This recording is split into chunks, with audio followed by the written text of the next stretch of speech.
Innal hamdalillah nahmaduhu wa nasta'inuhu wa nastaghfiruhu wa natubu ilaihi wa na'udzu billahi min syururi anfusina wa min sayyiati a'malina man yahdihillahu fala mudhillalah wa man yudlil fala hadiyalah wa asyhadu an la ilaha illallah wahdahu la syarikalah wa asyhadu anna Muhammadan abduhu wa rasuluhu sallallahu alaihi wa ala alihi wa ashabihi wasallam. Usikum wa nafsi bitaqwallahi azza wa jal faqad fazal muttaqun. Qala Allahu ta'ala ya ayyuhalladzina amanu taqullaha haqqa tuqatih wa la tamutunna illa wa antum muslimun amma ba'du. Jemaah sekalian rahimani Allah wa iyyakum. Pertama kita bersyukur kepada Allah Subhanahu wa taala atas segala limpahan nikmat yang Allah berikan kepada kita. Kemudian salat dan salam semoga selalu tercurah kepada Nabi kita Muhammad sallallahu alaihi wasallam. Kami wasiatkan untuk diri kami pribadi dan juga untuk jamaah sekalian untuk terus bertakwa kepada Allah Subhanahu wa taala dimanapun kita berada. Allah Subhanahu wa taala berfirman, "Ya ayyuhalladzina amanu taqullaha haqqa tuqatih." Wahai orang-orang yang beriman, bertakwalah kalian kepada Allah dengan sebenar-benarnya takwa, yaitu dengan melaksanakan segala sesuatu yang Allah wajibkan dan juga meninggalkan segala sesuatu yang Allah haramkan. Wala tamutunna illa wa antum muslimun, dan janganlah kalian meninggal kecuali dalam keadaan muslim. Artinya takwa ini harus dipegang terus semasa hidup kita. Karena seorang akan diwafatkan oleh Allah Subhanahu wa taala sesuai dengan kebiasaan dia selama masa hidupnya. Sehingga ketika Allah Subhanahu wa taala katakan wala tamutunna illa wa antum muslimun, janganlah kalian meninggal kecuali dalam keadaan muslim, maknanya adalah pegang terus takwa tersebut sehingga takwa itu menjadi kebiasaan yang kita lakukan semasa hidup kita. Maka Allah Subhanahu wa taala harapannya akan mewafatkan kita dalam keadaan husnul khatimah, berpegang kepada takwa. Amin amin ya rabbal alamin.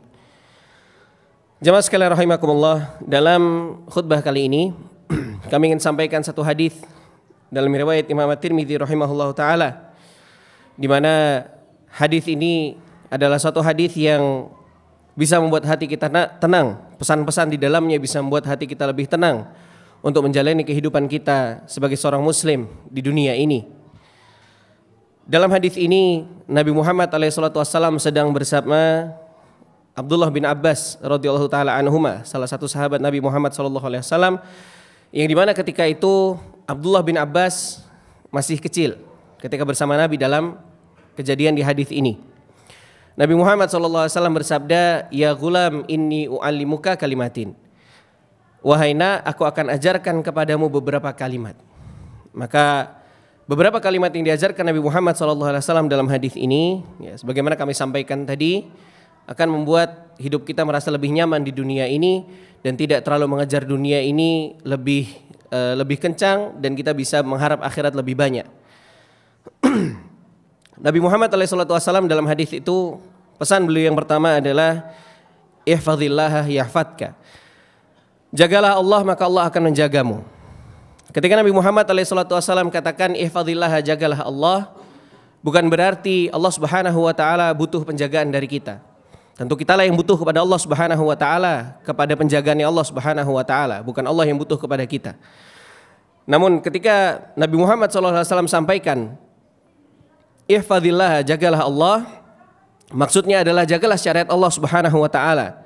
Laksanakan yang wajib, tinggalkan yang haram, tambahkan dengan yang sunnah, juga tambahkan dengan meninggalkan sesuatu yang makruh, dan tidak berlebihan dalam perkara yang mubah.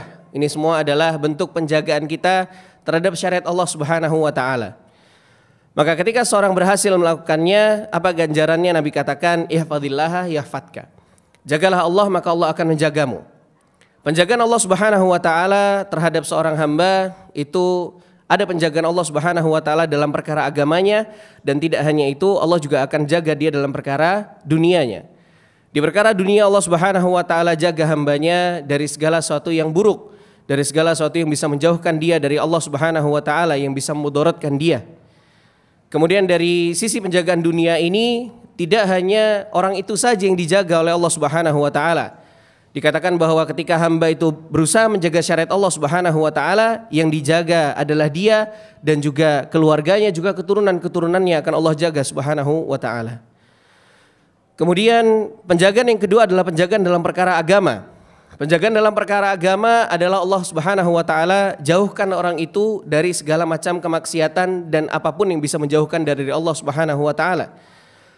Ini yang pertama. Kemudian yang kedua, ketika seorang hamba dia terjerumus ke dalam kemaksiatan, maka bentuk penjagaan Allah dalam perkara agamanya adalah Allah berikan dia taufik dan hidayah untuk bisa keluar dari kemaksiatan tersebut.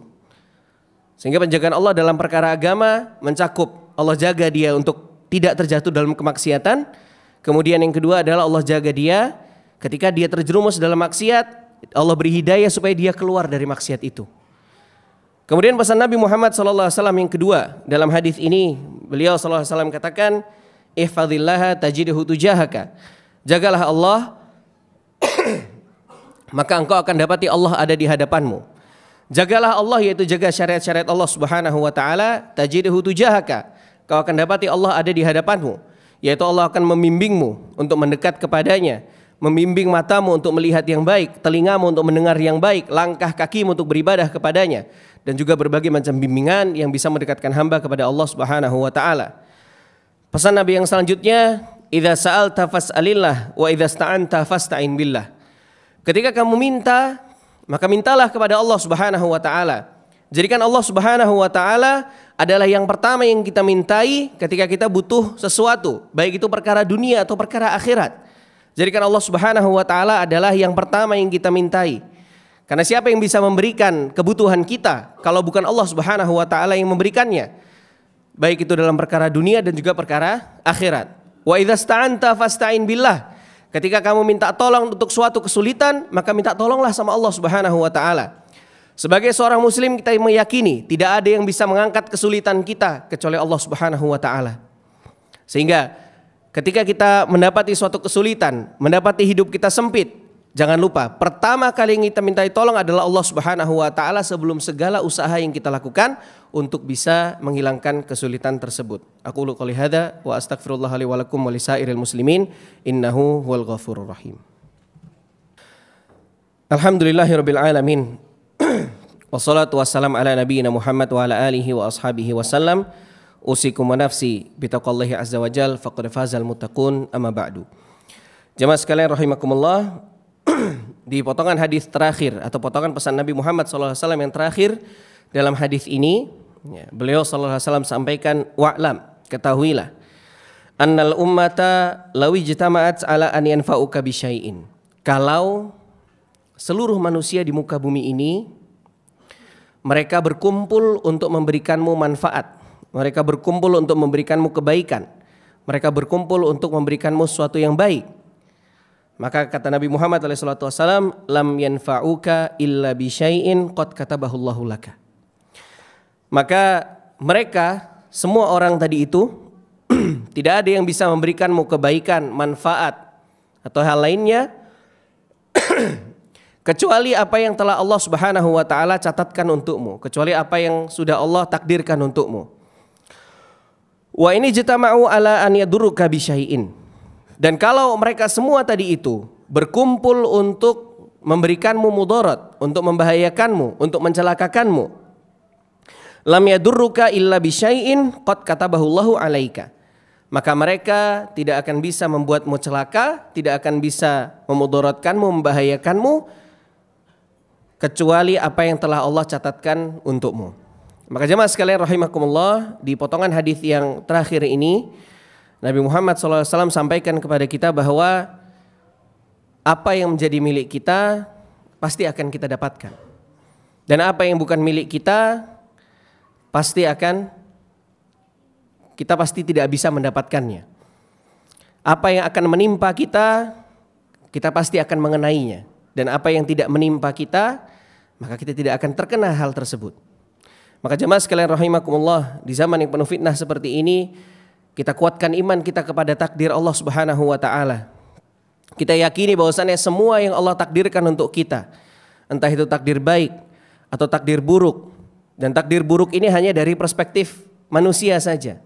Adapun dari sisi Allah Subhanahu wa taala, maka segala sesuatu yang Allah berikan kepada kita, yang Allah takdirkan kepada kita, itu semuanya adalah baik. Maka apapun yang Allah takdirkan kepada kita sebagai seorang muslim, kita yakin semua itu adalah hal terbaik untuk kita. Karena Allah Subhanahu wa taala ya, adalah yang maha mengetahui tentang kondisi hamba-hambanya. Bahkan lebih daripada kita mengetahui diri kita sendiri.